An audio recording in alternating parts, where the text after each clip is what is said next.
Okay, now coming to the normal distribution, which we have yesterday, but I did not discuss. So guys, normal distribution comes into the place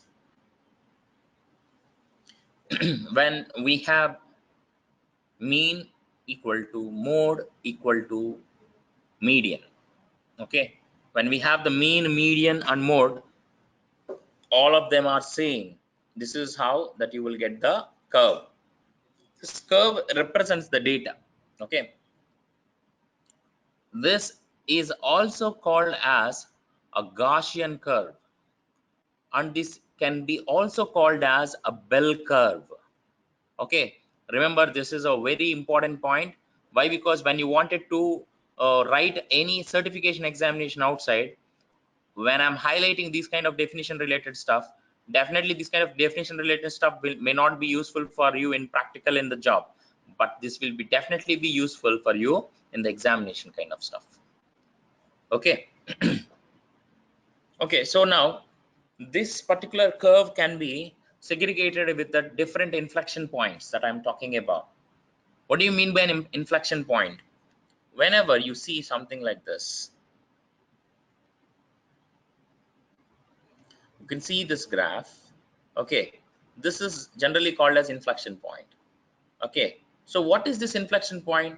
Why do we have this one? When I say mean is equal to median is equal to mode, can you please tell me the value of the mean here?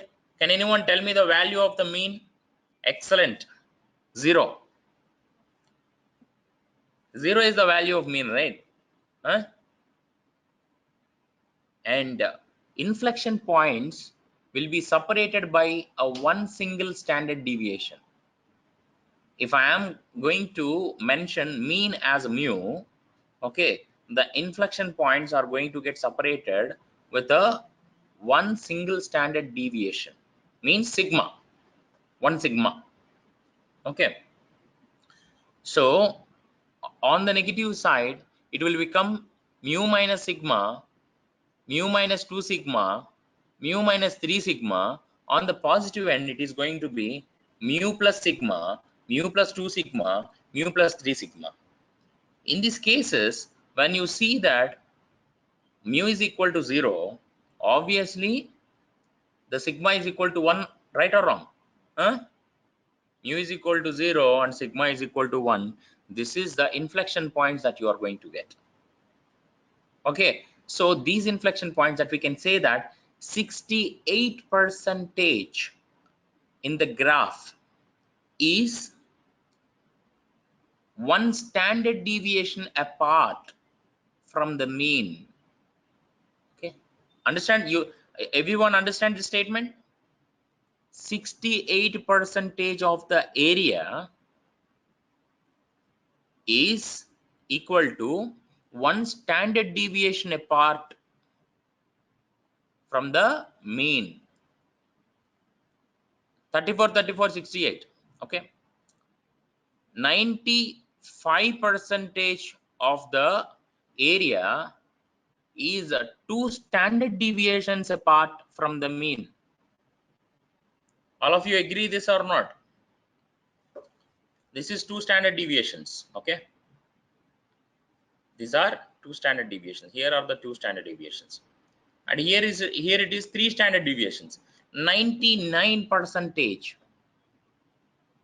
Okay, so here we have three different percentages that we have to concentrate on. Okay,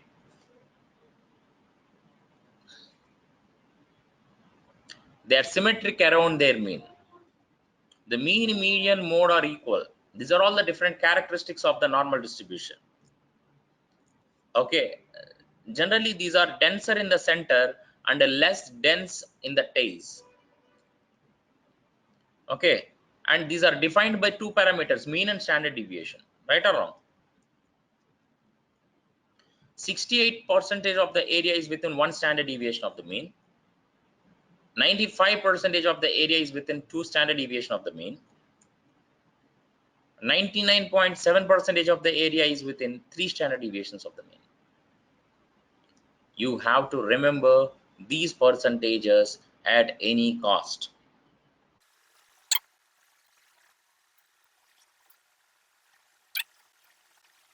Okay, now take a look at this one. Knowing the mean and the standard deviation of a normal distribution, we can calculate the values that lie within one standard deviation of the mean. Right or wrong? If we know the mean and the standard deviation, we can understand what exactly between the one standard deviation apart from the mean. As a part of it, here we do have one example. Can you please tell me the answer for this example immediately? Let me see like who is going to give me the first answer. For example, if the mean of the normal distribution is 25 years and the standard distribution is 8 years, then can you please tell me for the one standard deviation apart, okay, how many people? Why? Because this is all related to age, right? Okay, what is the how many people, otherwise how much percentage of the people would be in between the respective age of standard deviation and the mean? Otherwise I could answer, I could question you something like this. Can you please tell me what is the age group that would lie within 68 percentage of the 68 percentage means one standard deviation apart? Okay, can you please tell me the age group, okay, from which age group to which age group they will lie, they will come under the 68 percentage of the graph? So some of the people have given me the right answer. I don't know what's his name. uh, Ashok given the right answer. Rajesh who given me the first right answer. Rajesh, it is a half answer actually. I am looking forward for the another one. Okay, someone who given me the right answer is Ram Dinesh. Ram Dinesh have given me half answer. Sanjeev, that's not the right answer. Rajesh Soma is not the right answer. Venkat Narayana, it's not the right answer. I already told you, it's a one standard deviation apart from the graph. Sanjeev Parnapalli, it is the right answer. That's the perfect answer which I have got for the first time. From the age group 17 to 33, all these people will lie under the 68 percentage of the denser region. Why? Because 25 is the mean. Standard distribution, standard deviation is 8 years. 25 minus 8, 17. 25 plus 8, 33. Very simple. Look,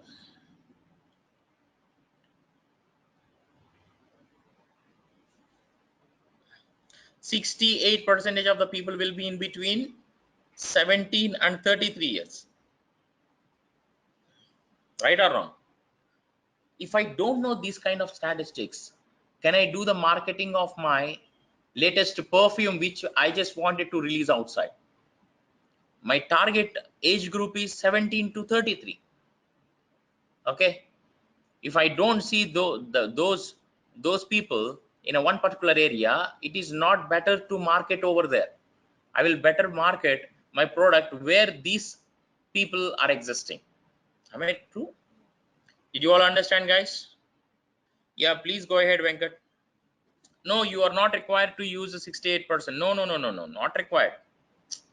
Actually, that area represents 68%. It will count 68%. That's it. We will not touch it. No, let's not use it. Not required to use it. We know the mean and we know the standard deviation sigma, and we are trying to identify the points. Okay.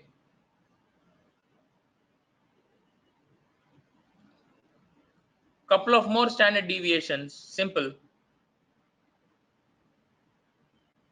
Couple of more standard deviation.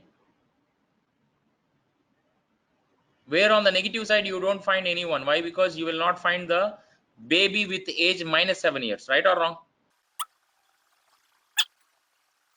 How can we get like 25 8? No, you see, for 25 and 8 you just forget about. Why? Because for the given data, according to the example, for the given data the mean is 25. When the mean is 25, from where you are getting the 8? That is what my main intention. You understand my problem? Okay. And for example, if I'm going to take up the same, let me just show you. There are only 3 inflection points I told you. Okay. So mean is equal to 25. Standard deviation equal to 7 or 8? 8. Okay. Only 3 inflection points are there. Okay. 3 standard deviations apart. On the positive side and on the negative side. Okay. First, let me just go ahead from the negative side. If you wanted to see something on the negative side, 25 minus 8, how much is it? 17. Okay. 25 minus 16, how much is it? 9 years. Right or wrong? 25 minus 3 8 24. 1 year. 1 year baby, 9 years baby, and 17 years. Then coming to why? Because mean is already defined as 25. We are not defining it as 0. Okay. And then we have 33. 25 plus 16, 41.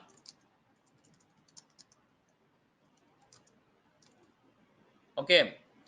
And 41 plus 8, 49. Means 25 is mu. Exactly. Mu 17 means mu plus sigma, mu minus sigma, alage తెలుసు. Mu minus 2 sigma. Below 25 refers to mu minus sigma, mu minus 2 sigma, mu minus 3 sigma. This refers to mu plus sigma, mu plus 2 sigma, mu plus 3 sigma. Okay. By mu plus 3 sigma, you will get 99.7% of the people comes under this. Okay. So that 1.5 percentage, 1.5 percentage will never exist actually, and they are not countable for us in the statistics over here. Did you get this point, Venkat Narayana? Okay, fine, let us not waste the time here. We have a lot of problems that we need to solve under this. Okay. And we will go in the statistics somewhere like a statistician. That's it. You are going to learn some statistics concepts. That's it. Even though that you are not going to resolve something like this, but still you will learn the statistics in the way that you are doing your MTech in statistics. That's it. I will go ahead with all the problems and all stuff, but literally, believe me, you don't apply the statistics in real time, but still you have to learn. Okay.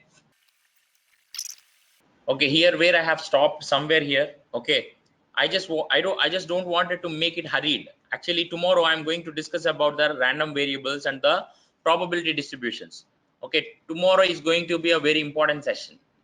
Okay, do not miss this session. And I'm going to discuss about the probability stuff. Slowly we will increase the pace of learning the statistics. Probability is one of the important, and probability distribution is one of the important stuff that we are going to discuss. Okay. I hope that you all understand my points. Thank you. See you all. Bye. Have a nice day.